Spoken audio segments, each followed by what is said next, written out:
7월 현장도 네네. 좀 궁금하고 왜냐면 네. 7월, 네. 8월 네네. 비수기니까 네네. 좀 이게 또 다시 꺾일 거다. 네네네. 거래량 또 꺾일 것이다 하면서 이제 네. 다시 또 하락장으로 들어갈 거다. 네네. 라는 얘기들이 좀 있어서 제가 현장에 좀 있다 보니까 예. 아무래도 7월 확실히 비수기는 맞는 것 같아요. 그러니까 이제 지금 통계가 아마 6월짜리잖아요. 그러니까 네. 6월은 좀 활발했던 게 맞는 것 같고 네.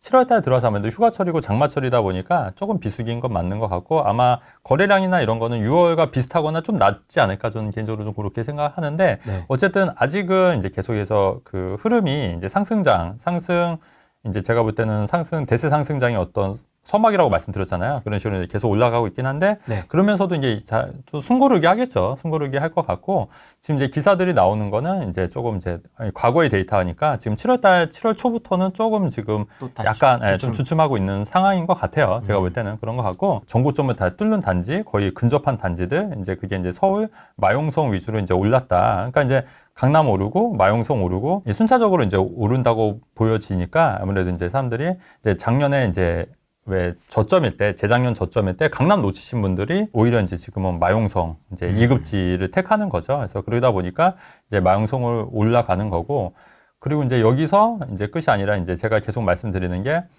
이제 2급지 놓치신 분들은 이제 3급지로 갈 거고 3급지 이제 서울 수도권에 이제 조금 더 급지가 좀 떨어진 데 있지 않습니까? 이제 그런 데 쪽으로 갈 수 있는 거고 그 다음에 이제 수도권도 그래서 최근에 기사 보면은 수도권도 조금씩 상승하고 있다 이런 기사들이 이제 조금씩 눈에 띄더라고요. 그래서 이제 그런 거 이제 어느 정도 예견은 했던 부분인데 이제 수도권으로 그런 온기가 좀 퍼지지 않을까. 그리고 이제 그럼에도 불구하고 상승장이라는 게 계속 오른 게 아니라 계속 숨고르기 하면서 또 계속 떨어졌다 올랐다 하는 건데 제가 볼 때 7, 8월 달은 이제 장마철 좀 비수기이지 않을까. 그다음에 이제 전반적으로 이런 상승세 확산은 이제 9월 달부터 좀 시작되지 않을까. 또 이제 추석 있잖아요. 9월 달은 추석 이후부터 조금 더 확산되지 않을까. 근데 그때는 서울뿐만 아니라 수도권 혹은 이쪽으로도 좀 확산돼서 좀 오르지 않을까. 저는 개인적으로 그렇게 보고 있습니다. 7, 8월 기준으로 이게 지금 서울 뭐 어차피 지금 다 네. 포커스는 서울이거든요. 네네. 서울 아니면 서울에 붙어 있는 경기도인데 네.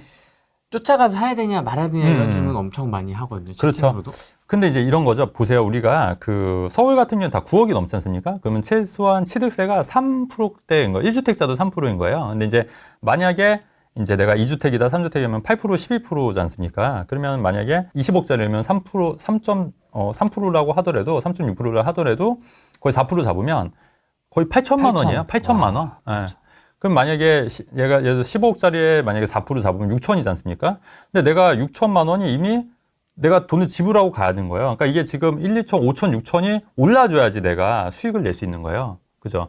더군다나 그러니까 내가 10억짜리 샀는데 취득세를 내가 1주택이라 하더라도 3점 몇 프로를 내야 되니 거의 4%가 가까이 되고 부대비용도 있지 않습니까? 중개 수수료 이런 거까지 따지면은 한 7, 8천 정도를 내야 된다는 얘기예요. 그러면 15억짜리가 한 16억 정도 돼야지 이익이 나는 거지 않습니까? 그때부터. 네. 근데 이제 그렇게 되는데 그게 또 그러면 지금 1, 2억 정도가 더 올라준다 하더라도 그렇게 실익이 남냐? 이건 한번 따져봐야 될 문제라는 거고 그 다음에 이 부대비용도 있지만은 또 왜 이런 것도 있죠. 양도세도 우리가 1주택자 같은 경우에는 비과세가 12억 구간이잖아요. 그러면 12억 초과는 고가주택이라고 그래서 양도세가 나오는 거예요.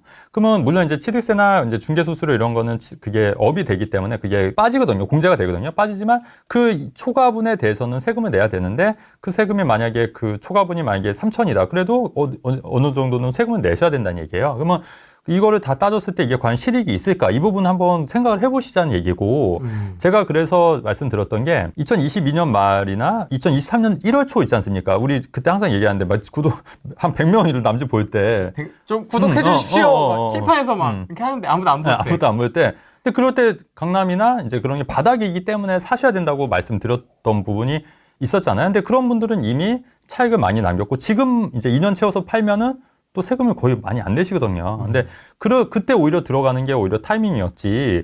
지금 강남 서울 들어가서 하는 것도 물론 제가 말씀드린 게 1억 오를 수 있다는 얘기예요. 하지만 내가 들어가는 부대 비용이나 세금을 감안했을 때 이게 정말로 이게 맞는 투자냐는 한번 고민을 해보셔야 된다는 얘기고, 그 다음에 지금 이렇게 뭐 기사에서 계속 서울 오른다, 뭐 강남 오른다 이렇게 얘기하잖아요.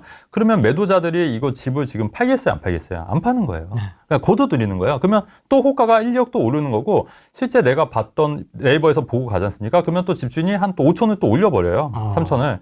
그러면 그때 내가 사야 되나 말아야 되나 고민했을 때 만약에 그거를 산다고 했을 때 과연 내가 실익이 많이 있는 거냐. 그리고 제가 항상 얘기하는 게 투자는 언제 해야 되냐면 매도자 우위 시장에서는 많이 이익을 남길 수가 없어요. 제가 보니까. 그러니까 매수자 우위 시장일 때 해야. 그럼 매수자 우위 시장이 언제였냐?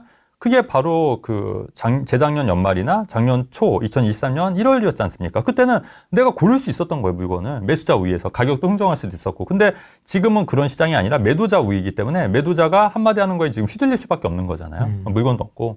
부동산도 다 매도자의 포커스. 왜냐면 물건이 없으니까. 그런데 이런 시즌에 굳이 서울이나 강남을 사야 되는 게 과연 투자 가치가 있을 거냐. 거기다가 대출을 정말 풀로 받아서 사는 게 이게 정말 맞는 거냐는 한번 고민을 해보셔야 된다는 게 제가 누차 말씀을 드리는 거죠. 그렇기 때문에 제가 볼 때는 지금은 아직까지 수도권은 기회가 있다고 제가 계속 말씀드리는 거예요. 전부터. 왜? 지금 수도권은 그렇게 많이 오르지 않았고 아직도 저평가된 데가 분명히 있고 지금 수도권은 재작년 연말이나 작년 초 같은 서울의 그런 분위기 바닥일 때에서 아직 살 수 있는 곳들이 있다는 얘기예요. 지역마다 다르기 때문에. 그러니까 지금은 서울보다 강남보다 오히려 수도권을 보셔야 될 타이밍이다라고 말씀을 드리는 거죠. 이게 느낌이 대표님 말씀하시는 게 작년 네. 초에 서울 말씀하시는 거랑 좀 비슷하네요. 그 맞아요. 네, 마곡 맞아요. 느낌이랑 좀 비슷하네요. 맞아요. 네. 근데 그때는 사람들이 또 안 움직이잖아요. 안 샀죠. 안 사잖아요. 아무도 안 샀잖아요. 네. 근데 지금 이제 막 또 난리잖아요. 지금. 네. 근데 제가 또 똑같은 얘기하는 거예요. 수도권 지금 그런 타이밍이 있다. 그래서 지금 그런 거 수도권 눈여겨 보시면 된다고 말씀드리잖아요. 근데 아마 서울만 봐. 그쵸. 설명은. 그러니까 이게 진짜 신기한 거예요, 이게. 네. 신기해. 네. 제 생각은 그랬고. 재밌다. 네. 근데 그게 어쩔 수가 없는 게 사람들이 워낙 또 이제 이렇게 주장하는 사람이 이제 저 외에는 별로 없고 대부분의 이제 전문가들이 무조건 똘똘한 한 채로 가야 된다, 서울 사야 된다, 뭐 강남 사야 된다 이런 말씀 많이 하시니까 아마 더 이제 그게 뭐 진리라고 생각하시는 것 같은데 사실 제가 보는 투자의 관점은 가장 적은 돈으로 가장 큰 효율을 내는 게 투자의 가장 제일 기본적인 원칙이라고 봐요. 그러면 우리가 서울이나 강남에 들어가야 될 타이밍은 우리가 정말 바닥이었을 때였지 지금은 조금 늦었다. 이미 늦었다. 저는 그렇게 개인적으로 생각하는 거죠. 지금 이 기세와 네. 이 톡방의 분위기, 그 톡방에서 요새 그런 것도 이렇게 착착 올려주더라고. 뭐 시세 신고가 찍은 단지들 네. 착착착. 그다음에 네. 신규 분양 단지들 완판 쫙 네. 리스트가 막 이렇게 네. 돌더라고요. 그러다 네. 보니까 이제 15억짜리를 사면 네. 취득세는 기본이고 네. 한 18억, 19억 정도까지는 내년에 가져오지 않을까? 뭐 네, 이런 네, 네. 느낌으로. 그렇죠. 그러니까 그게 그럴 수도 있는데 제 말은 10억짜리면 아까 취득세가 한 1억 정도 부대비용 든다고 했자면 16억이잖아요. 그럼 2억 정도 남는데 그게 이제 양도세 감안하면 그렇게 근데 그 16억이라는 돈을 투자했을 때 그 1억 정도의 그 시세 차익이 정말 큰 투자 가치냐는 거는 그다음에 많이 대출을 많이 받으면 그 1년치 이자가 또 몇천이 나가는 거예요. 그만큼. 왜냐면 8억에 대한 대출을 받는다 하더라도 예를 들어서 절반 받는다 하면은 8억에 해더라도 4% 잡으면은 3,200이 거의 300씩 나가는 거지 않습니까? 그러면은 그 돈도 사실 무시 못 하는 거고 2년이면 한 6천이기 때문에 그 돈도 사실은 무시 못 하는 거예요. 그러니까 그렇게 따지고 보면 남는 게 없다는 얘기예요. 생각보다. 그러니까 물론 이제 그렇게 올릴 수 있는데 그게 과연 내가 한 나머지 돈 8억이 제한 7억에 대한 투자로서 그게 가치가 있냐는 한번 따져 보실 필요가 있다는 얘기죠. 그러니까 제가 말씀드리는 거는 뭐 마곡 진짜 10억 9천, 34평 10억 9천 할 때 있었잖아요. 그때 샀을 때 그런 거는 지금 다 15, 16억 하니까 그런 거 5, 6억 정도 오른 거지 않습니까? 시세가. 그런 거는 기회가 있었는데 그때는 또 사람들이 머뭇머뭇했잖아요. 사실. 그다음에 뭐 개포 4단지 보류지가 그때 뭐 19억, 18억 있었어요. 25평. 근데 지금 다 25억, 26억 하니까. 그런 거 했었어야죠. 그때. 그때. 근데 못했으니까. 근데 이제 그 타이밍은 이제 좀 지났다. 그러니까 제가 보는 경우에는 그런 기회가 있었는데 그럴 때가 기회였는데 지금 이미 이렇게 올랐으니까 인력 벌려고 이거 들어가는 거는 저는 조금 저 같으면 안 하겠다는 거죠. 가성비를 중요하게 그렇죠. 생각하시는. 효율이 떨어지기 때문에 굳이 할 필요가 없다. 그래서 저는 이제 그거보다는 좀 수도권 여러 채 전략으로 가는 것도 지금 시점에서는 나쁘지 않겠다. 그렇게 보는 거죠. 근데 이제 대표님 수도권도 수도권 나름인 네. 것 같아서 네. 조금만 더 정리를 해주시면 좋을 것 같습니다. 왜냐면 뭐 저쪽 동두천도 수도권이요, 네네. 동탄도 그쵸? 수도권이요, 평택도 네. 수도권이요. 맞아요. 바운더리가 워낙 넓고 종류가 다양해서.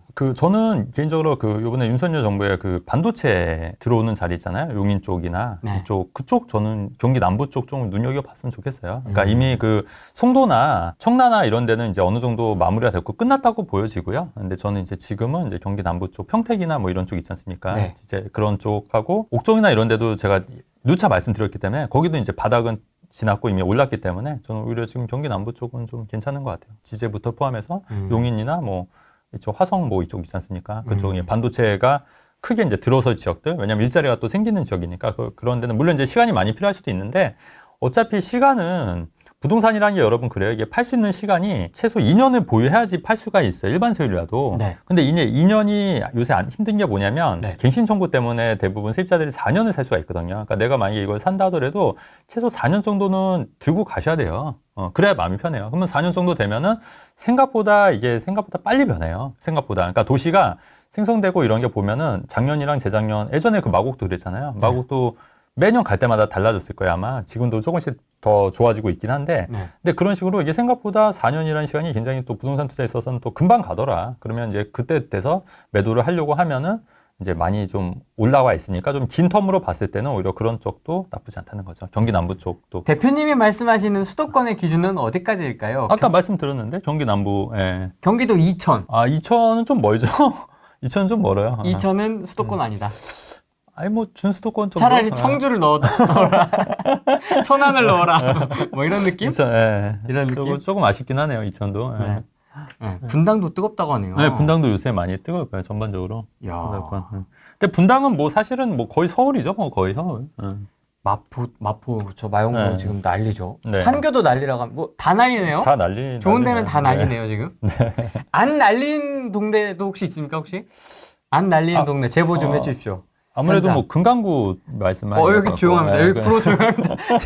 제가 살고 있는 구로 조용합니다. 네. 아무도 관심이 없습니다. 아무도 관심이 없습니다. 네. 맞습니다. 네. 금강구 조용합니다. 검단도 조금 최근에 좀 오른 걸로 알고 있는데 검단 신도시 말씀하는 그렇습니까? 거죠. 예, 검단도 조금. 그러니까 이제 이게 다음에 또 차례가 올 거예요. 그러니까 조용하기 때문에 기회가 있을 수 있다는 말씀을 드리는 거예요. 조용하기 때문에 저는 오히려 역발상으로. 예. 세종, 광명이 조용하군요. 광명도 이제 신축 위주로 움직이고 아무래도 구축은 조금 아무래도 재건축 밑에. 이런 거는 조금 덜한 것 같아요. 경기 북부는 지방이라고 보세요? 아니요, 그렇진 않아요. 파주 운정이나 양주 옥정이나 이런 것도 경기 북부인데 이런 데도 꽤 많이 올랐고 제가 좋아했던 투자 지역이었던 데예요. 예, 파주 운정 같은 경우에도 꽤 많이 올랐어요. 거기도 워낙 저렴했기 때문에. 예. 그러면 지금 여기 조용하다고 말씀해주신 이런 지역들이 네. 8월에는 또 어떻게 변할지 또 그렇죠. 이제 궁금하기도 저는 이제 이런 지역들은 이제 8, 9월부터 이제 빠르면 8월 말부터 이제 늦으면 9월 달부터는 조금씩 움직이기 시작할 거예요. 그게 이제 조금씩 이제 기사가 되고 있는 거예요. 이제 일부 지역들 지금은 이제 마용성 이런 기사들이 나오겠지만 이제 아마 8월, 9월 달 정도 되면은 이제 이런 좀 소외됐던 지역들이 조금 이제 움직일 거라고 좀 보는 거죠. 이제 수도권 포함해서.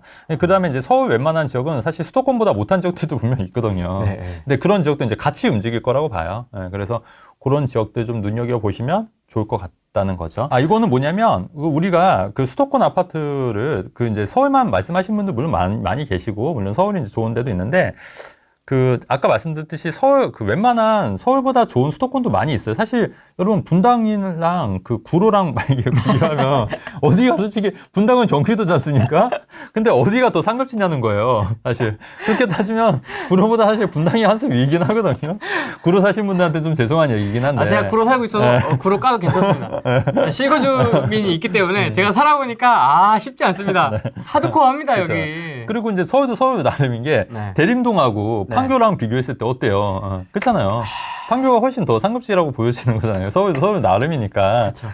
그렇기 때문에 이 판교나 구로나 이런 판교보다 더 늦게 움직일 수밖에 없다는 거예요. 판교나 분당 움직이고 나서 구로나 대림도 그 다음에 움직여요. 왜냐하면 상급지가 꼭 서울이 꼭 상급지가 아니란 얘기입니다. 이게 지역마다 또 다른 거니까. 그렇기 때문에 이제 요건 좀 순차적으로 움직일 수 있다는 얘기고. 그 다음에 지금 우리가 보시면 수도권 아파트가 매년 7%씩 뛰었다는 거예요. 그러면 우리가 은행 금리 생각했을 때 연 했을 때 뭐 2, 3%밖에 안 되는데 은행 금리인데 이게 중요한 게 은행 금리는 단리고요. 이거는 복리거든요. 그렇기 때문에 이 차이가 나중에 어마어마해지는 거예요. 그러니까 은행 금리 3% 단리랑 복리의 차이는 여러분 아실 거예요. 이 계속 불어나는 거기 때문에 이게 정말 무시 못하는 거여서 그렇기 때문에 자산 증식을 부동산으로 할 수 있다. 그리고 수도권에 이제 신축 아파트 위주로 하게 되면은 그렇게 큰 리스크가 없고 괜찮은 자산 증식을 할 수 있다. 이런 말씀을 드린 거고, 이런 거를 이제 기사화 시킨 거잖아요. 그러니까 이런 걸 보시고 참고해서 여러분 투자 결정하시는데 좀 도움 받으시면 좋을 것 같다는 말씀 드립니다. 예적금은 내 돈 100% 받아서 이율을 내는 거지만 네네. 사실 이런 이제 그렇죠. 레버리지. 전세 그렇죠. 끼고 투자하는 거는 이게 복리이면서도 또 그렇죠. 레버리지가 껴있기 때문에 그렇죠. 내 돈이 많이 안 들어가는 거니까. 강력하죠. 그렇죠. 예. 그렇기 그런 때문에 관점에서는. 예, 그렇기 때문에 연 7%면 여러분 어마어마한 거예요, 사실은. 예. 요거 짤 많이 네. 보셨죠, 여러분? 톡방에서 요거. 네. 이게 뭐예요? 아, 요게 뭐냐면 네. 요게 둔촌주공입니다. 아, 이렇게 붙어 있는 거예요? 아, 이렇게 이제 아, 그 나 이거 못 봤어. 구조가 이렇게 이제 붙어 있다고 해서 아, 놀리려고 했던 거구나. 이제 놀리려고 했던 게 네. 사실 놀리려는 게 아니라 네. 이제 부러우면 대상이 됐죠.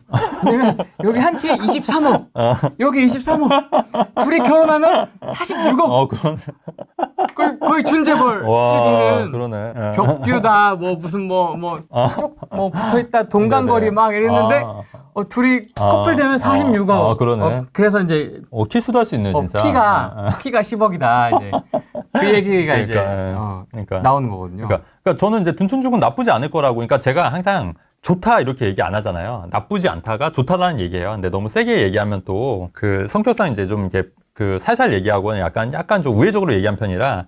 근데 둔촌주공은 제가 사라고 말씀드렸던 거예요, 사실은. 그러니까 나쁘지 않다는 얘기가 사라고 한 얘기입니다. 근데 이제 그 와중에 뭐 둔촌주공 하면은 뭐 마피다, 뭐 망한다, 뭐 엄청나게 많았잖아요, 유튜버들. 예. 그분들은 지금 뭐라고 얘기하시는지 모르겠어요, 지금. 예. 그리고 저는 근데 프리미엄 10억은 놀랍네요, 저도. 이 정도까지는. 진짜 강력하다. 근데 물론 싸다고는 생각했었었는데, 왜냐면 이때 분양가가 아마 13억 2천이었으니까 지금 생각해도 엄청 쌌던 거예요. 그렇기 때문에 나쁘지 않았다고 했는데, 지금 그래서 10억부터서 23억이라는 얘기인 거예요, 지금.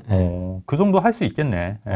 23억, 24억. 왜냐면 34평이니까. 지금 헬리오시티가 그 정도 하니까. 맞네요. 그 정도보다 좀 아래긴 하니까. 그래서 이 정도는 충분히 가능할 거로 보여지고, 와, 이거 당첨받고 분양 받으신 분들은 잘 하셨네요, 진짜. 잘 하신 것 같아요. 근데 저는 이제 그때도 둔촌주공 어떠냐고 그때 전화 상담했을 때 괜찮을 것 같다 무조건 하시라고 했던 걸로 기억하거든요. 아마 찾아보면 있을 거예요.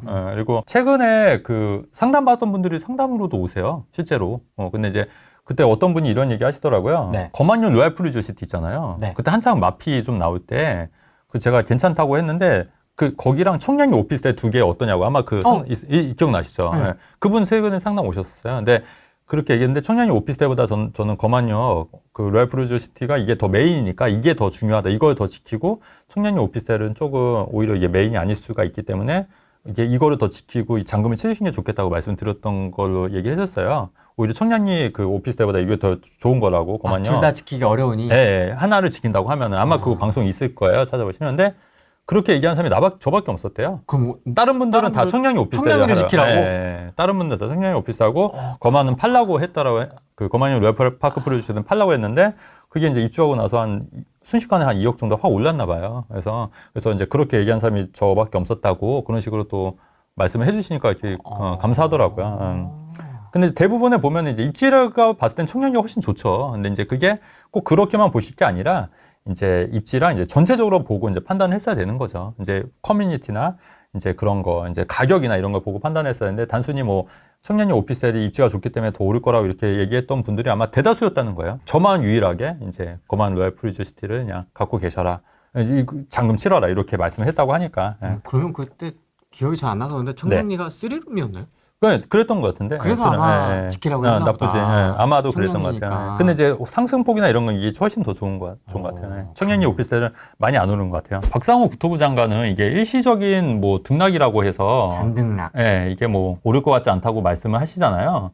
근데 이렇게 주장을 하시는 게 저는 좀 이해가 안 되는 게 지금 전반적으로 많이 오르고 있고 매매 그다음에 요번에 그 3기 신도시 외에 뭐 여러 가지 외에 사전 청약들이 있었잖아요. 네. 그게 다 무산이 또 됐잖아요. 근데 그런 거에서 사람들이 굉장히 조바심 내고 있고 집값이 오를 거라고 생각을 하는데 이분은 지금 이게 뭐 그냥 좀 아직 뭐 관망으로 해야 된다. 근데 왜 이런 판단을 내리는지 저는 조금 이상하다는 좀 생각이 들더라고요. 그래서 아마도 이분이 지금 현실을 제대로 직시하지 않는 것 같다. 그런 거고 두 번째는 지금 집값이 오른다고 본인이 인정을 하게 되면은 집값이 실제로 더 불안해할 수 있으니 사람들이 그냥 조금 더 그냥 안 오른다 이런 식으로 이제 그냥 방어적으로 얘기를 하는 게 아닐까. 그다음에 세 번째는 뭐 그렇다고 하더라도 전혀 본인이 갖고 있는 대책이 전혀 없기 때문에 여기서 그냥 립 서비스만라도 그냥 하는 게 아닐까 이렇게 좀 생각이 되거든요. 이런 부분이 있어서 근데 이 부분은 조금 집값을 좀 잡으려고 한다고 하면은 그래서 이제 공급을 늘린다고 하는데 공급이라는 게 여러분 아시다시피 지금 당장 늘린다고 늘릴 수 있는 게 아니잖아요, 사실은. 늦었습니다. 이미 늦었기 때문에 그래서 그런 부분을 감안했을 때 지금 뭔가 좀 현실을 잘 모르시는 것 같다 지금. 근데 이렇게 이 부분도 있지만 제가 또 이 기사랑 또 같이 갖고 온 게 뭐냐면 왜 현실을 모른다고 생각을 하냐면 네. 그 왜 우리가 혼인으로 인한 일시적 1세대 2주택이 그러니까 각각 이제 한 채씩 아까 그 둔촌주공도 서로 뽀뽀한 사진 있었잖아요. 23억, 23억. 네, 뽀뽀. 근데 하더라도 혼인신고하고 5년 이내만 팔면 비과세를 각각 받을 수 있는 거예요. 근데 그게 최근에 5년에서 10년으로 늘어난다는 제가 기사를 봤거든요. 늘어날 수도 있다는 기사를 본 거예요. 근데 여러분 한번 잘 생각해 보셔야 될 게 뭐냐면 지금 저출산이 되게 문제잖아요. 근데 혼인신고를 그렇게 하면 누가 혼인신고를 하고 결혼합니까? 그렇잖아요. 10년까지 안 하면 되잖아요. 그리고 또 하나 뭐냐면 혼인신고를 하는 순간 어떻게 되냐면 세대 합가가 되기 때문에 그 취득세가요. 올라버리는 거예요. 8% 12%가. 세대 합가 되니까. 근데 혼인신고를 안 하지 않습니까? 그러면 내가 두 채가 있어도 비조정지역 두 채가 있어도 그러니까 서울에 강남, 상구, 용산 제외한 비조정지역 두 채가 있어도 취득세가 1에서 3% 일반세율인 거예요. 그러면은 각각이니까 개인이니까 네 채가 혼인신고를 안 해도 유리한 거지 않습니까? 그러니까 이게 지금 정책이 되게 잘못돼 있다는 얘기예요. 그러니까 정부 입장에서는 뭐 출산율 올리고 결혼 장려하고 해야 된다고 얘기하지만 정작 정책은 어떠냐면은 혼인신고를 안 하는 게 더 유리하게끔 만들고 있는 거예요. 세제가. 세제 자체가. 그리고 그것도 5년에서 10년 늘어난다는 것도 사실 말이 안 되는 거거든요. 그러니까 지금 제가 생각하는 건 뭐냐면 도대체 그 전 정권도 그렇고 현 정권에서도 그렇고 부동산 정책을 내놓는 사람들의 머리가 생각이 있는 거냐, 진짜로. 이 사람들이 진짜 고민을 하고 내놓는 거냐, 아니면 현실에 기반에 대해서 정책을 내놓는 거냐, 저는 진짜 아니라고 봐요. 그러니까 지금 박상욱 국토부 장관도 이런 부분에 대해서 문제의식이 과연 있는지 없는지를 좀 봐야 될 것 같고, 당연히 그러면 누가 혼인신고하고 누가 더 빨리 결혼해서 출산 늘립니까? 만약에 맞물려서 간다고 하면 출산율 높인다고 하면은 부동산과 연계해서 출산율 높일 수 있는 방법들을 찾아내야죠. 그러면 세제 개편도 이게 그 결혼을 안 하는 게 더 유리한 게 아니라 결혼을 함으로써 더 유리하게끔 만들면 되는 거거든요. 왜 못하냐는 게 저는 좀 안타까웠다는 얘기예요. 그래서 이제 그런 부분을 말씀드렸고, 사실 제가 이제 오래 하다 보니까 좀 네. 주제 넘는 얘기인데 네. 집값을 잡을 수 있는 방법들이 좀 보이는 것 같아요. 하다 보니까. 있나요?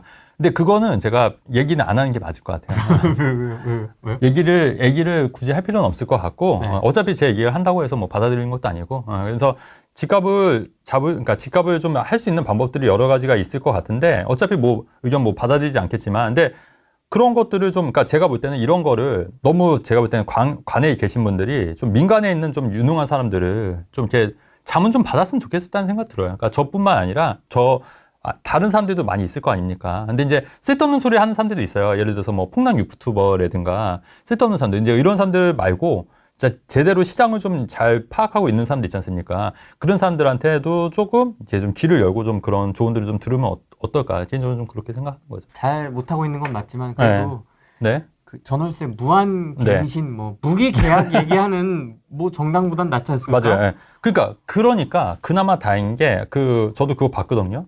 계약갱신을 무기화 연장한다는 게 누구 집이야? 생각만 해도 끔찍하잖아요. 생각만 해도. 이 집은 이제 내 겁니다. 네. 그 조국 혁신당에서 그런 거잖아요. 예. 그 그러니까 완전 사회주의적인 정책인 그쵸. 거고, 말도 안 되는 정책인데, 그나마 이제 전 정권보다는 그래도 많이 좋아진 것도 있어요, 분명히. 예전에 어떤 정책이 있었냐면, 우리 이거 생각나세요? 비과세인데, 일시적 1세대 2주택 비과세인데, 조정일 때는 2년이었다가, 또 1년이었다가, 또 언제부터는 또 지금은 다 3년으로 바뀌었어요. 통일됐습니다. 그러면 그 날짜를 다 계산해야 되는 거예요. 맞아요. 그 언제부터 그러면 환장하는 거예요. 미치는 거예요. 그런 정책들이 있었고, 또 뭐 있었냐면은, 말도 못해요. 그냥 그런 정책들이 워낙 많이 있어가지고. 근데 그런 거는 그래도 완화가 됐다는 얘기예요. 근데 제가 볼 때는 지금 빨리 완화가 돼야 될 게 뭐냐면, 취득세가 지금 지방하고 서울 격차가 계속 벌어지는 이유도 취득세가 정말 큰 문제라고 봐요. 왜냐면은 내가 똘똘한 두 채 사는 게 유리하면 타 수도권 서울이나 강남 서울 사고 싶죠. 누가 지방 두 채 사고 싶습니까? 그러니까 다 지방 최근에 인터뷰했던 아린님도 부산 팔고 서울 사신 거죠, 결국. 아직 안 사시려고 하는 거죠. 고민 중이죠. 근데 그런 고민이 들게 하는 이유가 다 그렇게 되는 거지 않습니까? 세제 자체가. 그러다 보니까 사람들이 다 그러니까 취득세를 아예 이걸 빨리 그냥 일반세로 통일을 시켜버리든지 이렇게 해야 되는 거에 맞다. 이게 뭐 2주택까지 뭐 3주택까지 이래 버리니까 이게 다 더 이런 자꾸 서울과 지방과 이렇게 격차는 벌어지는 거고 혼인신고도 더 늦게 하는 거고 점점 이제 그렇게 될 수밖에 없는 거다. 그러면 출산율도 당연히 떨어지는 거고 그러니까 그런 부분을 좀 잘 인지했으면 좋겠다는 생각이 인동선의 능동역 예정 앞에 예, 뭐 아파트 30평을 갖고 있거든요. 예. 근데 이거 제가 수익률은 별로 안 좋아요. 예, 예. 근데 지금도 옛날에 비하면 많이 떨어져 있고, 예. 근데 이거를 지금 매도를 해야 될지, 아니면 앞으로 인동선 개통되는 것도 있고, GTX 개통되는 것도 있어서 조금 더 끌고 가야 되는지, 예. 그게 궁금해서 여쭤보려고요. 네네. 네. 이게 언제 사신 건데요? 언제 얼마에 사신 거예요? 아주 옛날에 샀거든요. 아주 옛날에 제가 피를 주고 사가지고, 그때, 그러니까 2016년도인가? 그러니까 얼마에 사셨어요? 그때 3억을 넘게 주고 샀거든요. 지금은 얼마인데요? 지금 5억 2천에 매매됐더라고요. 아. 근데 옛날에 최고점가가 6억 9천이에요. 그때 왜 매도 안 하셨어요? 그때. 그동안은 임대사업자 했었어요. 아, 주택임대사업자 때문에? 예, 예. 아. 네, 그래가지고 2년 전에 끝났는데 그때는 또 이제 매도가 잘 안 될 때고 예, 네. 예. 맞습니다. 그랬네요. 네. 아, 이거는 그러면 1주택자세요? 아니면 또 다른 게 있으세요? 아니에요. 저 다주택자니까 다주택자고? 임사했었던 거죠. 아, 그러면은 조금 더 갖고 가시는 것도 어차피 이거 팔고 뭐 다른 거 갈아타실 의향이 이제는 뭐 갈아탈 생각이 없어요. 제가 나이가 70이 다 돼서 네, 네. 이제는 갈아탈 생각 없고 이제 현금 손에 좀 줄까 하는 거. 아. 그래서 고민이에요. 이걸 싸게 팔고 싸게 뭘 사면 되는데 아. 그냥 이제 팔아서 제가 손에 좀 쥐고 있어야 될 것 같아서 나이가 있어서 이거는 아. 그러면 세는 얼마 들어있어요? 지금은 보증금 1억 5천에 70만 원 받아요. 아. 그러면 이거 월세 좀 더 올리셔서 그렇게 하시는 것도 나쁘지 않으세요? 월세 더 못 올려요. 이거 지금 제가 네. 더 받는 것 같아, 잘 받는 것 같아요. 아니, 그러니까 보증금은 좀 낮추고 월세를 좀 올리시는데, 근데 현금을 좀 지고 거기 싶은 사는 거죠? 사람은 그걸 싫어하죠. 아, 그러니까 새로 보증금 세입자를 또 낮추는 논다 거를. 하더라도, 아, 그러게. 이거 그래도 지금 어차피 좀 파는 시점을 제가 볼 때는 동탄까지 이제 아직 훈풍이 안 간 건데. 이건 또 동일이라서 2도 아니고 1. 그쵸, 예. 그래서 네. 어차피 이거를 팔고 뭐 딴 거 하실 생각이 아니면 저는 조금 더 갖고 계시다가, 그 세입자 만기는 언제신데요? 올 연말. 올 연말이요? 네. 그러면 그때 이분은 갱신 청구 쓰신 거예요? 썼어요. 계약갱신권도 다 아, 썼어요. 그러면 올 연말에 이분 나가시는 쯤에서 파시는 것도 괜찮겠네요. 올 연말에 파는 것도요. 네네. 왜냐면 또 세입자 또 새로 드리면 어차피 2년 있고. 2년에 갱신 청구하면 4년까지 또 보셔야 갱신 되니까. 청구 그렇죠, 있고. 그렇죠. 네. 그렇기 때문에 올 연말에 한 네. 5억 2천에서 6억 9천이 이제 그 사이에 네. 금액 정도 이건 6억 들여서 9천까지는 안 갈 것 같아요. 예, 예. 그러니까 올 연말까지는 안 갈 가능성이 높기 때문에, 그러니까 제가 그 정도에서는 좀 낮춰서 파는 수밖에 없을 것 같아요. 그러니까 뭐 한 5억, 그러나요? 예, 5억. 그래도 어차피 손해는 아니시니까. 올 12월이 만기인데 네. 가을쯤에 내놓으면서 네. 이거를 조금 더 끌고 가고 봄에 팔으면 조금 매매가가 더 될까요? 아, 이 사람 내보내고요? 아니요. 그냥 제가 약간 가격을 낮추지 않고 그냥 시세대로 내놓으면 바로 안 팔리니까 이게 좀 시간이 뒤로 끌리지 않을까요? 아, 그러니까 이분은 세입자랑 동의를 구해서 네. 이제 그거는 끝났으니까 이제 팔릴 때까지 몇 달 더 사실 수 있으면 그거는 가능해요. 그러면 그렇게 협의해서 내년 봄까지도 보시도 괜찮을 것 같은데요? 내년 봄에요. 네네. 한 3, 그래서 4월 달. 매매를 하자. 그렇죠. 예. 네. 어차피 현금 갖고 있어서 이제 쓰셔야죠. 그러니까요. 이제는 뭐 어떻게 투자하는 것보다 그럼요. 손에 예. 쥐고 있어야지 되겠다 하는 생각에. 저기 여행 한번 다녀오세요. 해외로. 일본 한번 다녀오시죠. 제가 네. 몸이 좀 안 좋았는데 네네. 작년 올해 조금 좋아져 갖고 아, 안 다행이시네. 그래도 이 몸이 더 나빠지기 전에 좀 맞아요. 가야 되지 예. 않을까 예. 막 이런 예. 생각도 맞아요. 하고. 저기 상속세가요. 30억 넘어가면 네. 거의 50%예요. 그렇더라고요. 네, 그렇기 때문에 그냥 다 네. 쓰시고 가세요. 왜 자꾸 보내려고 그러세요?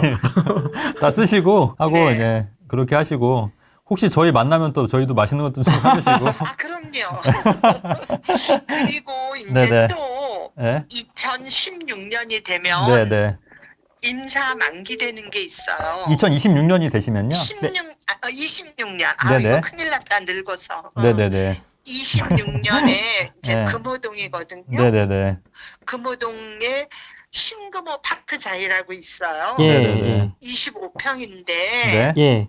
지금 거래가 14억에 7천이 됐고 이게 옛날에 새 고가가 15억 8,500이에요. 네, 예. 네. 근데 제가 갖고 있는 이 집, 임사하고 있는 이 집이 이 단지에서 최고거든요. 네, 네. 뭐 로얄동의 로얄층이라 그러는 조망이 제일 좋은 이 최고인데 네. 이거를 16년에 이것도 팔아야 되겠죠? 아, 그럼요. 어머님, 일단은 2026년 스탠드 삽자리 끝나시면 이제 다 현금화하실 그런 시기세요. 현금화하셔서, 예, 좀 이렇게, 음, 좀 자녀들한테도 좀 일부 주실 건 주시고, 뭐 그렇게 하시는 네. 것도 괜찮을 것 같은데요. 예. 네. 뭐 갖고 근데 있는다고 제가 또- 뭐 되는 건 아니니까. 예. 네. 갖고 있는다고 해서 뭐 계속, 그렇죠. 예, 좀 이렇게 푸시는 것도 괜찮을 것 같아요. 또 즐기시는 것도, 인생. 근데 제가 또 하나 물어보면 아니, 안 네. 되죠. 저 어머니, 너무 근데, 많이 물으면 아니, 예, 안 저기 되죠. 또 다른 분들. 그렇죠, 예, 예, 그렇죠. 예, 제가 양심이 있어서 네, 네, 네. 맞습니다. 아, 선생님, 그러면 지금 주택수가 어떻게 되세요, 실례지만? 조금 많아요. 그래갖고 왜냐면- 4주택이에요. 4주택. 아, 4주택. 그럼 나머지 2개는 또 어디에 있으세요? 하나는 제가 지금 살고 있어요. 예, 실거주로. 그리고 또 하나도 금호동에 있어요. 그것도 아. 25평. 시골주는 어디 계신데요? 서울스 푸르죠. 아, 서울 스프리죠. 예, 좋은 데 사시네요. 어. 아니 사는 거는 그 옆에 살고 아. 그거는 이제 그래요. 좀 즐기시고, 이제 안 네. 해보셨던 거 좀 하시고, 예, 그렇죠. 그렇게 현금해서 하세요. 예. 뭐 해보시고 싶으신 건 없으세요, 이제? 아니 난 뭐 특별히 뭐 하고 싶은 거 없어요. 그냥 건강하게는 살다가 맞아요. 자식들 신세 안 지고 가는 맞아요, 거. 맞아요. 자녀들한테도 좀 미리미리 조금 이렇게, 조금씩 말 잘 듣는 자녀들한테. 예. 네, 애들은 지네가 벌어오는 돈으로 네네. 내가 이렇게 해줬어요. 돈을 벌어서 이제 갖고 오면 네. 이제 아, 또 투자도 이렇게 시켜드렸구나. 해줬는데 아유 결혼을 안 해갖고 참 아. 그런 아, 거. 혹시 따님이세요? 둘 다 따님이세요? 딸도 있고 아들도 네. 있고 후레이 어떠세요, 후레이? 좋아요. 좋아요. 장모님, 장모님 한번 가겠습니다. 서울숲으로 한번 가겠습니다. 네 그러세요. 예예. 알겠습니다. 투자하신 지는 얼마나 되셨어요? 내가 언제부터 했다 그래? 한 50 넘어서부터 했어요. 와. 20년 하셨네요, 거의. 와. 근데 그 안에 아픔이 있어요. 내가 막 개포동을 막 640만 원에 팔고 나오고 바보같이 예?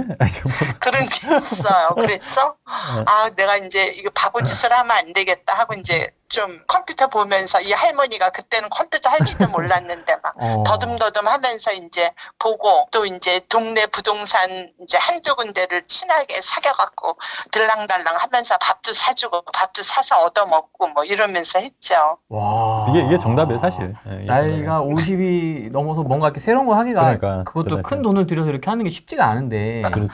그러니까 한 번 내가 잘못해가지고 그런 적이 이거 동탄도 내가 투자 실패해서 거기 가서 또 1년 살다가 왔어요. 아. 그래갖고 우리 애들이 엄마 때문에 우리가 고생이 많다고 막 그랬지. 동탄에 살 때. 아. 그래서 이게 그냥 얻어지는 건 없어요. 돈도 많이 그럼요. 버리고 시간도 많이 버리고 했어요. 저도. 장모님 이제 제가 모시겠습니다. 그러실래요? 편히 쉬십시오. 이제 제가 유튜브로 열심히 벌겠습니다. 그러세요. 그러세요. 알겠습니다. 네네. 여기까지 하겠습니다, 선생님. 네네. 네, 제가 그 부동산 쿨 보면서 이제 이 후랭이 TV에 알았어요. 아, 네네네. 그래서 아까 보니까 뭐 아시는 분 다 올라왔네. 뭐 최정희 씨, 또 뭐 네. 김태우 씨, 뭐 이런 분들. 그래서 제가 채팅은 안 하고 그냥 맨날 보기만 하다가 오늘 이 상담 있다 그래서 채팅 한번 했어요. 근데 참 고맙습니다. 네네. 저한테 이렇게 기회가 있어서. 아유, 아닙니다. 제일 빨리 전화를 주셔가지고요. 네, 네. 고맙습니다. 네. 네 고맙습니다. 네, 건강하세요, 어머님. 건강하십시오. 네, 네. 네. 네. 근데 사실 이게 다 정답이 나온 게 이제 주변에 이제 부동산 친해지고 뭔가 좀 아, 나도 이렇게 멋있게 늙어야 나이, 되겠다. 나이 먹으면 나이 드셔야 좋겠다. 그렇죠. 50에 네. 시작해서 지금 70 가까이 되셨을 때 지금 이렇게 그렇죠, 그렇죠. 세팅을 해놓고. 근데 아마 이분도 얘기 들어보면은 좀 아쉬운 부분이 있을 거예요. 아까 말씀하신 게 개포동 아까 얘기했잖아요. 개포동을 굉장히 싸게 주공. 네, 개포동을 싸게 파셨을 거예요. 근데 이제 그것도 이제 그런 시행착오가 있으면서 또 이제 또 단단해지는 거니까. 그리고 최근에 또 재밌었던 얘기가 뭐냐면 그 어떤 분이 그 약사신데 일산에서 이제 개업을 하시려고 일산으로 이사를 가신 거예요. 근데 그분이 반포 원밸리 조합원이었다는 거예요.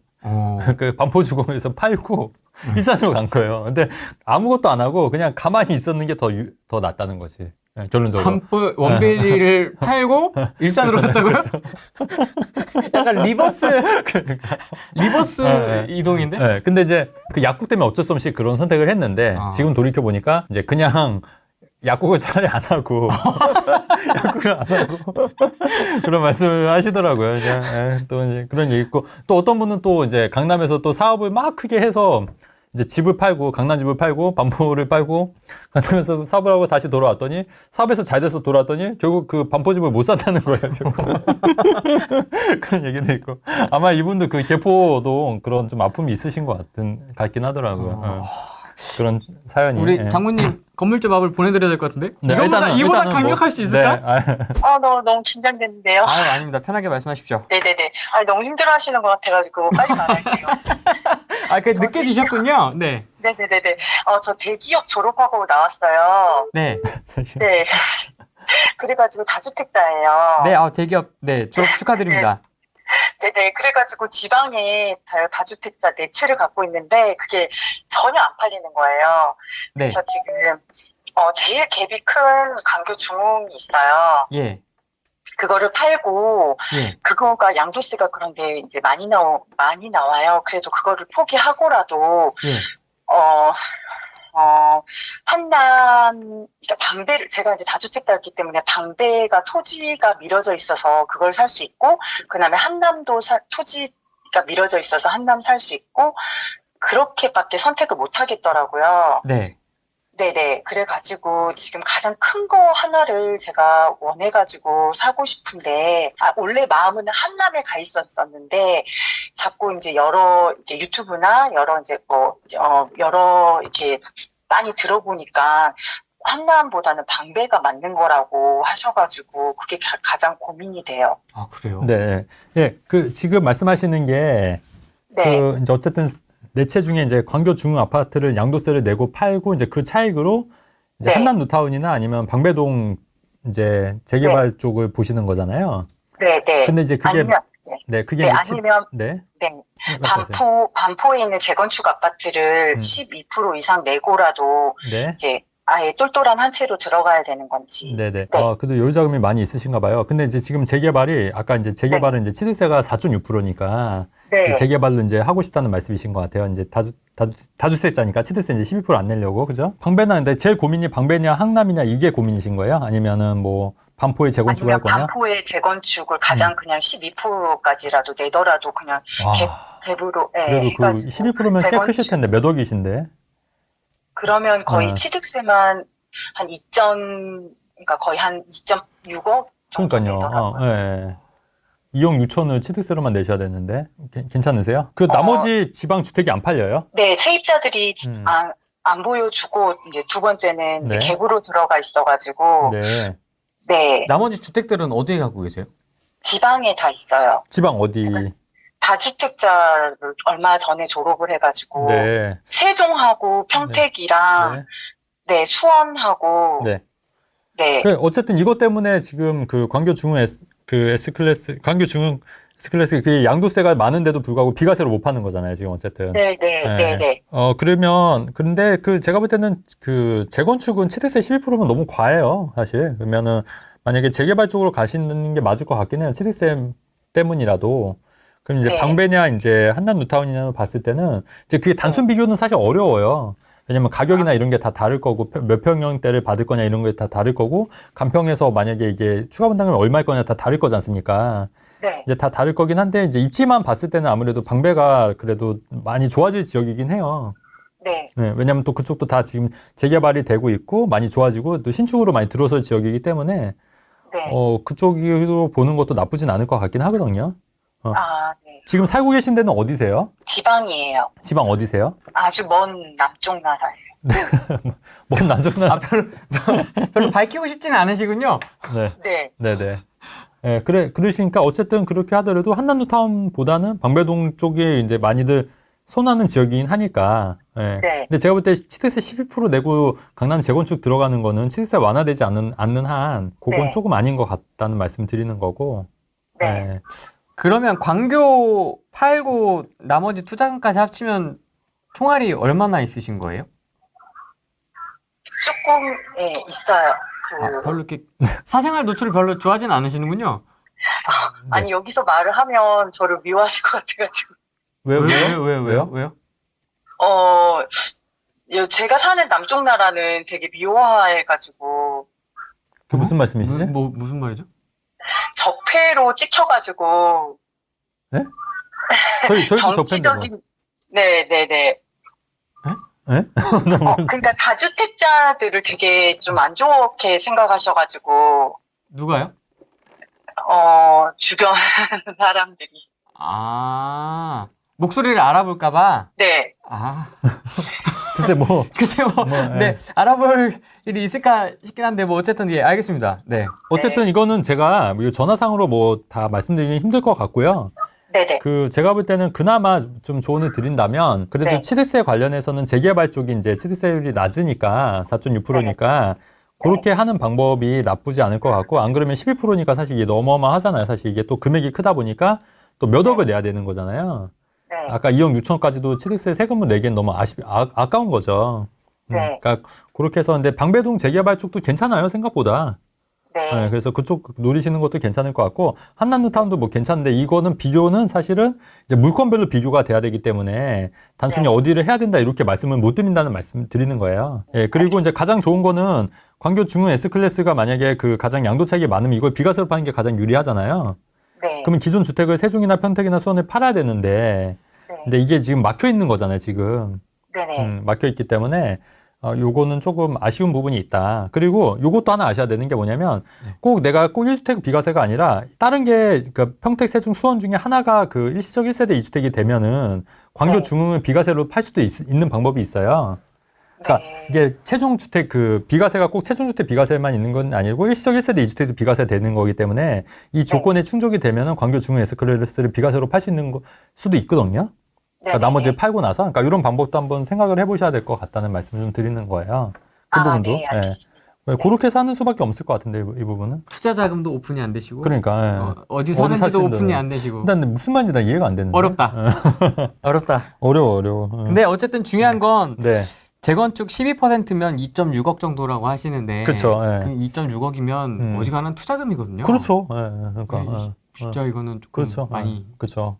아깝다. 그거 할 바에는 방배 재개발이 나을 것 같아요. 한남동 쪽에 재개발이나. 왜냐면 재개발은 취득세가 그 토지분만 내면 되니까 그렇게 하실 수도 있어요. 맞아요. 다주택자 같은 경우에는 참고해서 하시면 될 것 같다. 제가 지금 현재 수지에 진산 프로지오 살고 있거든요. 예. 네, 근데 그 안산에 파크 프로지오를 또 하나 보유하고 있어요. 예. 근데 지금 이거를 두 개를 다 매도를 하고 예. 서울 걸로 지금 하나를 사야 될지 서울. 아니면 네. 지금 네네 아니면 여기를 지금 이제 여기 용인도 이제 뭐 플랫폼시티도 호재도 있고 안산은 신안산선 호재 있으니까 네. 그냥 두 개를 계속 들고 가야 될지 네. 궁금합니다. 수지에 있는 아파트는 언제 사셔서 얼마에 사신 거예요? 7억 8천이라서 내년 12월에 비과세 끝나요. 내년 12월에 비과세가 이제 일시적 1세대 2주택 비과세가 끝난다는 말씀이세요? 네네네. 그게 지금 얼마예요, 그러면? 그거 7억 8천 정도에 샀고 지금 현재 9억 2천, 9억 2천 이 정도 되는 거 아니에요? 9억 정도 하고. 네. 안산 파크 프루지언요? 안산 파크 프로지오는 지금 그거를 7억 5천에 해서요. 네. 그건 별 차이 없을 것 같아요. 7억 5천, 8천. 그러면 네. 거주를 안산 파크 프루지오에 하고 계신 거예요? 아니요, 수지. 수지에 지금? 그러면 네. 이거를 올해 12월에 팔아야지 비과세 된다고요? 내년 12월이요. 내년 12월? 네. 그러니까 이게 수지에 있는 아파트가 네. 그 수지 프루지오가 먼저 네, 살고 네. 그냥 안산 파크 프루지오를 사고 계속 거주를 계속 하신 거네요, 그러면? 그렇죠. 그러니까 수지 거를 계속 살고 있다가 안산 걸 산 거예요.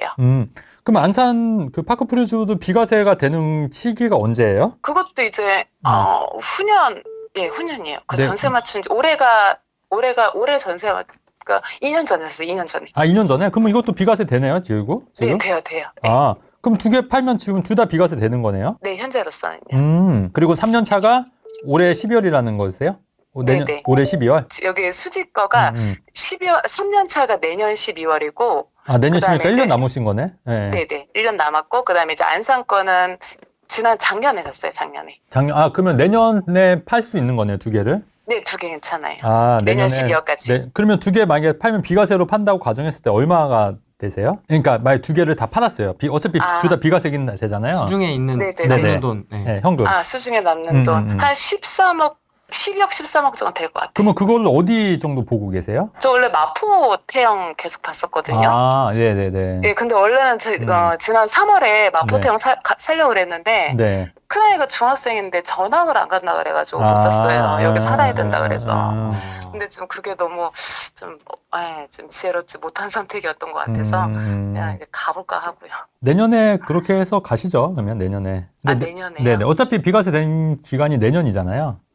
근데 요새 막 서울 아파트 엄청 오른다 막 이러니까 조바심이 나서 근데 빨리 올해 움직여야 되나. 수지 진산 프로지오를 팔고 서울 거를 살 수는 없잖아요. 두 개를 되잖아요. 같이, 예, 2개를 같이 팔아야 돼요. 그러니까 그러려면 어쨌든 1년 더 있어야 되는 거잖아요. 비과세 되려면 안산 파크 프루지오가 지금 1년밖에 안 된 거니까 네네네. 2년은 채우셔야 되잖아요. 그렇다고 양도세 내기 안 돼요. 이거는 별로 차이가 없으니까. 네네, 그거는 버려도 돼요. 그거 양도세가 거의 없어요. 조금 아쉽긴 한데 네. 그렇게 하셔야죠. 뭐 팔고 뭐 옮기시는 것도 방법이죠. 뭐 팔고 그 현재로서는 가장 베스트는 뭐예요? 2개 팔고 움직이시는 거죠. 2개 올해요? 팔고. 네? 올해? 네, 올해나 뭐 그렇죠. 안산 파크 프루지오도 그러니까 내년까지 만약에 비과세에서 좀 올라주면은 네. 가장 비과세 2개 받아서 움직이는 게 괜찮긴 한데 네. 뭐 얼마가 오를지는 사실 뭐 모르죠. 신의 영역이니까. 그렇죠. 네. 그러니까 이런 거예요. 그러니까 만약에 2개를 팔아서 움직일 네. 거면 빨리 움직이셨어야 되는데 지금 조금 늦었잖아요. 네. 그러니까 지금 왜냐면 서울이 더 빨리 먼저 움직였기 때문에. 그쵸. 네. 네, 그래서 그러니까 그거는 시기를 봐서 안산 파크 프루지오가 과연 얼마나 오를까가 관건이네요. 그러면 이게 좀 올라줄까가. 이게 흐름이 이제 수지 오고 안산 가면은 네. 이제 안산까지 흐름이 오고 그때 팔고 그때까지 좀 기다려 서울이 또 그 사이에 오를 테지만 안산까지 흐름이 오고 그때 파는 게 맞는지 그렇죠. 서울이 원체 또 가파르게 올라가니까 그냥 지금 빨리 이거를 그냥 다 포기하고 그냥 빨리 사는 게 맞는지. 그러니까 일단은 이거는 제가 볼 때는 저 같으면 그냥 부동산에 내놔볼 것 같아요. 내놨어요. 거의 임차인 껴갖고. 그러면 매도가 소식이 만약에 없어요. 그러니까 매수자가 만약에 붙어서 팔리면 네. 그러면 안산 파크 프루지오도 그냥 어차피 뭐 차이가 없으니까 그냥 파는 거죠. 그리고 빨리 움직이는 거죠. 빨리. 그냥 최대한 올해 그냥 네네. 2개 빨리빨리 그냥 그게 매도하는 네. 게 제일 나아요. 팔리면 근데 이제 안 팔리면 네. 뭐 좀 기다려야죠. 뭐. 그러니까 이거는 내가 선택할 문제가 아니고 네. 매수자가 선택할 문제예요. 안산파크 프로저 메스타가 나느냐 안 나느냐. 그렇죠. 네. 죄송한데 안산파크 프로저가요. 거기 네. 성포역이랑 중앙역 네네. 그 가운데 거기인데 거기가 안산이라는 그 지역적 그런 것도 있지만은 그 주변에 다 요새 재건축 이슈 있고 네네. 이제 신안산선 이제 뭐 딜레이 된다 막 이렇게 네네. 하지만 그래도 호재가 있는데 네. 여기를 그냥 조금 더 지켜보고 갖고 가는 게 괜찮을지 아니면은 근데 이제 네. 이미 서울로 이제 마음을 정하셨으면 네.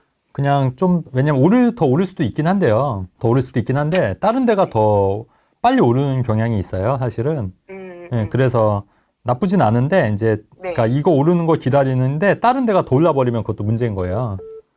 그래서. 안산파크 프로주 자체도 아파트 자체로는 그 입지나 개별 아파트 자체로만 보면 나쁜 아파트는 아니에요. 그럼요. 예. 그 오를 네네. 여지는 있는 아파트예요. 그럼요. 저 하루 안 팔려서 네. 버리고. 네. 근데 이제 사람들이 안산에 대한 인식들이 그렇죠. 조금 안 좋아서 그런 거지. 네. 예, 근데 또 거기 사시는 분들은 또 수요가 있을 테니까. 네. 그래서 이제 제가 볼 때는 뭐 빨리 옮기실 거면 네. 그냥 안산파크 프루지 근데 왜 사신 거예요? 그냥 그거 재작년에 네, 분양 그러니까 받으시. 응. 아니요. 교환 매매했어요. 저 영통거, 그러니까 수원거 하나 갖고 있다가 원체 안 팔리니까 그때 세금 때문에 교환 매매한 거거든요. 아, 그러셨구나. 예, 그래서. 아니, 그래서 어차피 뭐 서울로 가실 거면은 어쨌든 팔아야 되니까 두 개를. 네. 그냥 네. 둘 다 내놔보고 둘 다 네. 동시에 팔리는 시점에 그냥 네. 빨리 움직이는 게 그렇죠. 낫겠다. 그리고 이거는 이거는 매도 시간은 상관이 없어요. 그러니까 뭘 안산파크 푸르죠. 먼저 파셔도 돼요. 아, 왜냐면 차익이 없으니까. 네네네. 예. 그렇죠. 그러니까 이거 둘 중에 먼저 팔리는 거 잔금을 빨리 치는 것도 상관이 없거든요. 예, 그렇게 하셔도 되죠. 그렇게 해서 팔고 빨리 움직이는 걸로. 근데 이제 서울에 이왕이면 서울 좀 덜 오른 지역으로 이제 찾으셔야 될 것 같고. 네. 마포 태영 같은 경우에는 최근에 좀 올랐죠, 그래도. 많이 올랐어요. 예, 얼마 올랐어요? 볼 때까지, 아니, 저 한 2억 정도는 저 볼 때보다도 그 정도 올랐어요. 그러니까 이제 꼭 거기 아니더라도 네. 조금 덜 오른 데 위주로 가셔야죠. 만약에 한다고 하면은. 그래서 혹시 그럼 마포 서쪽이요? 저쪽 홈타운 쪽에 네네. 마포 서초가 나요? 아니면 차라리 그냥 그 강동의 고덕 쪽이 나요? 그러니까 그거는 이제 또 좀 봐야 돼요. 좀 봐야 돼요. 알겠습니다. 예, 네. 거기까지는. 예. 네, 어쨌든 네, 요거는 제가 볼 때는 그렇게 마음 먹으셨으면 그냥 빨리 팔고 움직이시는 게 또 맞는 것 같아요. 이거는. 네, 어차피 또 서울 오시는 게 나았다고 판단하셨으면. 네. 네. 알겠습니다. 네네. 고맙습니다. 네, 감사합니다. 네. 네. 네, 뭐 교환 매매까지 하시고 뭐. 교환 처음 들어봅니다, 저. 실사례는. 가끔 뭐 그런 식으로 하시나 봐요. 저도 한 번도 안 해봐서 교환 거래도. 대단하시네. 중개사 공부할 때나 들어보는 교환. 연초에 제가 상주하고 말씀드렸을 거예요. 네. 상주하고 얘기했고 지금 이제 전반적으로 이제 하반기로 갈수록 점점 더 이게 두드러지고 있는 거고 아마 제가 볼 때 9월 달쯤 되면은 이게 수도권으로도 더 많이 확산이 되지 않을까. 7, 8월 달 지나고 9월 달쯤 되면 확산이 되지 않을까. 그리고 이제 지방 같은 경우에는 이제 조금 아쉬운 부분이 많이 있고 정책적인 문제들 때문에 그런 게 풀리기 전까지는 아직까지도 좀 약간 소강 상태를 벌이지 않을까. 근데 물론 그 와중에서도 일부 지역들은 조금 다시 이제 반등하는 지역도 있겠지만 전반적으로 봤을 때는 서울 먼저 오르고 수도권 오르고 지방 오르는 상태이기 때문에 아직 그 훈풍이 이제 9월부터는 수도권으로 갈 여지가 있지 않을까 하는 게 제 개인적인 생각입니다. 그리고 서울 지금 보시는 분들은 너무 지금 이제 그 가파르게 올랐기 때문에 여기서 이제 항상 염두에 넣을 게 이제 투자금 먹을 게 좀 적어질 수 있다. 이 부분을 생각하셔서 우리가 이제 효율적인 투자를 하기 위해서는 좀 이제 좀 덜 오른 지역들, 저평가된 지역들을 좀 찾는 것도 하나의 방법일 수 있겠다. 이렇게 말씀 좀 드리고 싶어요. 네. 뭐 동탄 이런 데까지도 좀 물이 올 수 있을지. 그렇죠. 네. 하반기. 네. 그렇죠. 네. 궁금하네요. 그렇죠. 어떻게 될지. 네. 아마 하반기쯤 되면은 아마 그 물이 좀 갈 것 같긴 해요. 네. 그렇게 보는 거죠. 알겠습니다. 고생하셨습니다. 네. 오늘은 여기까지 하겠습니다. 고맙습니다. 네. 감사합니다. 안녕. 장모님 주소 남겨주세요.